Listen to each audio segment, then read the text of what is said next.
Students, आप सभी का बहुत बहुत स्वागत है। इस वीडियो में आप देख रहे हैं गोरखनाथ का जीवन परिचय, गोरखनाथ की रचनाएं, गोरखनाथ के शिष्यों के नाम। बहुत ही महत्वपूर्ण वीडियो है। सभी परीक्षाओं में गोरखनाथ के विषय में बहुत पूछा जाता है, तो वीडियो को ध्यान से देखें और चैनल को सब्सक्राइब कर लें, जिससे हमारे अन्य महत्वपूर्ण वीडियोस आप तक पहुंचते रहें।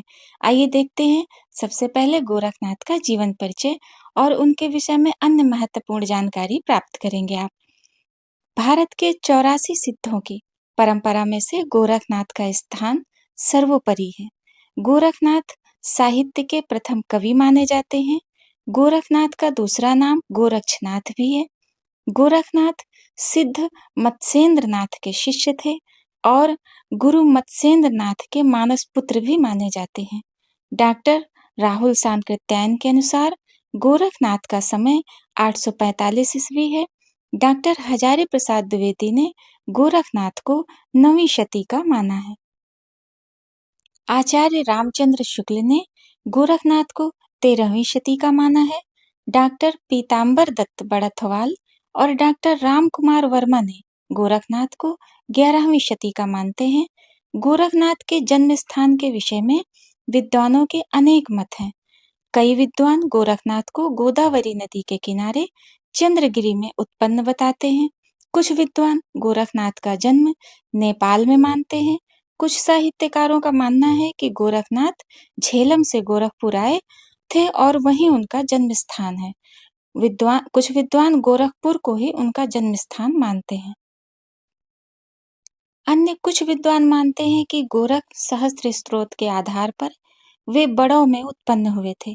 Doctor Hazari Prasad Dwivedi, doctor Prahlad Joshi, doctor रांगे राघव आदि विद्वान मानते हैं कि बाबा गोरखनाथ ब्राह्मण कुल में उत्पन्न हुए थे। डॉक्टर अशोक प्रभाकर के अनुसार महाराष्ट्र में एक कथा प्रचलित है कि जयश्री नामक नगर के सद्बोध नामक ब्राह्मण की गोरखनाथ संतान थे और उनकी माता का नाम सदाव्रती था। उनका मत है कि ब्राह्मण दंपत्ति को मत्स्येंद्र नाथ की कृपा से पुत्र की प्राप्ति हुई और बाद में वह गुरु मत्स्येंद्र नाथ से शिक्षा प्राप्त कर उच्च कोटि के विद्वान और योगी बन गए। डॉक्टर हजारी प्रसाद द्विवेदी ने गोरखनाथ को शंकराचार्य के बाद दूसरा महिमाशाली व्यक्तित्व वाला महापुरुष प्रमाणित किया है। डॉक्टर रांगे राघव के अनुसार गोरखनाथ का चरित्र बहुमुखी था और वह कहीं से भी निर्मल नहीं थे। स्त्रियों के प्रति उनके हृदय में अपार श्रद्धा भावना थी। वह सभी स्त्रियों को माता के समान आदर देते थे। गोरखनाथ की कला में भी अत्यंत रुचि थी। गोरखनाथ की मृत्यु के विषय में भी विद्वानों में कई मतभेद है। योगी संप्रदाय विष्कृति के अनुसार गोरखनाथ ने धरती में गर्त बनाकर उसमें प्रवेश किया और वह स्थल सारहदी पेशावर नगर के समीप है। श्री ज्ञानेश्वर चरित्र के आधार पर उनकी मृत्यु महाराष्ट्र में हुई थी।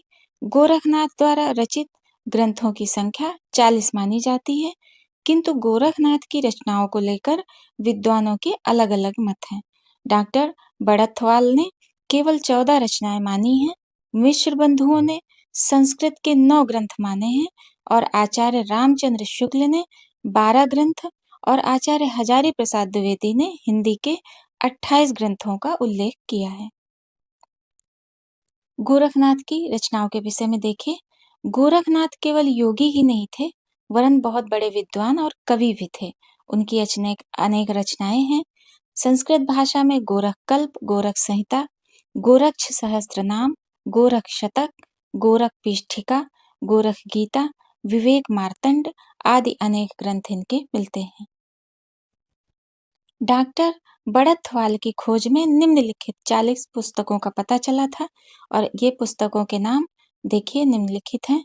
शब्दी पद, शिष्या दर्शन, प्राण सांकली, नरवय बोध, आत्मबोध, अभय मात्रा जोग, 15 तिथि, सप्तवार, मच्छिंद्र गोरख बोध, रोमावली, ज्ञान तिलक, ज्ञान चैतीसा, पंचमात्रा, गोरख गणेश गोष्ठ, गोरख दत्त गोष्ठी, महादेव गोरख गोष्ठी, शिष्ट पुराण, दयाबोध, जाति भौरावली, नौ ग्रह, नवरात्र, अष्टपराक्षया, रहरास, ज्ञानमाला, आत्मबोध, व्रत, निरंजन पुराण, गोरख वचन, इंद्र देवता, मूल गर्भावली, खाड़ी वाणी, गोरख सत, अष्टमुद्रा, 24 सिंध, खष्ट अक्षर, पंच अग्नि, अष्टचक्र, अचूक, काफिर बोध, ये सभी गोरखनाथ की रचनाएं मानी जाती हैं। इनकी रचनाओं के विषय में कुछ और जानकारी देखिए। गोरख शतक जो इनकी रचना है, इसमें 100 श्लोक हैं जो योग, तंत्र और आध्यात्मिक ज्ञान के बारे में बताते हैं। गोरक्ष विजय, इसमें गोरखनाथ के जीवन और उपदेशों का वर्णन है। सिद्ध सिद्धांत पद्धति, इसमें योग और तंत्र के बारे में बताया गया है। योग मार्तंड, इसमें योग के बारे में बताया गया है। गोरख उपनिषद, इसमें गोरखनाथ के उपदेशों का संग्रह है। हिंदी के ग्रंथ देखिए। गोरख वाणी, इसमें गोरखनाथ के उपदेश हैं और दोहे हैं। गोरखनाथ की कहानियां, इसमें गोरखनाथ के जीवन के उपदेशों का वर्णन है। गोरख गीता, इसमें गोरखनाथ के उपदेशों का संग्रह है। गोरखवाणी में, इसमें गोरखनाथ के उपदेशों का संग्रह है। और गोरख चालीसा, गोरखनाथ की चालीसा, इसमें गोरखनाथ की स्तुति के 40 पद हैं। गोरखनाथ की आरती, इसमें गोरखनाथ की स्तुति के पद हैं। इस प्रकार आपने गोरखनाथ के विषय में महत्वपूर्ण जानकारी देखी। आशा करते हैं कि यह वीडियो आपके लिए उपयोगी होगा। ऐसे ही अन्य महत्वपूर्ण वीडियोस को देखने के लिए चैनल को सब्सक्राइब कर लीजिए और वीडियो को शेयर कीजिए। हम आपके मंगल जीवन की कामना करते हैं। Have a nice day.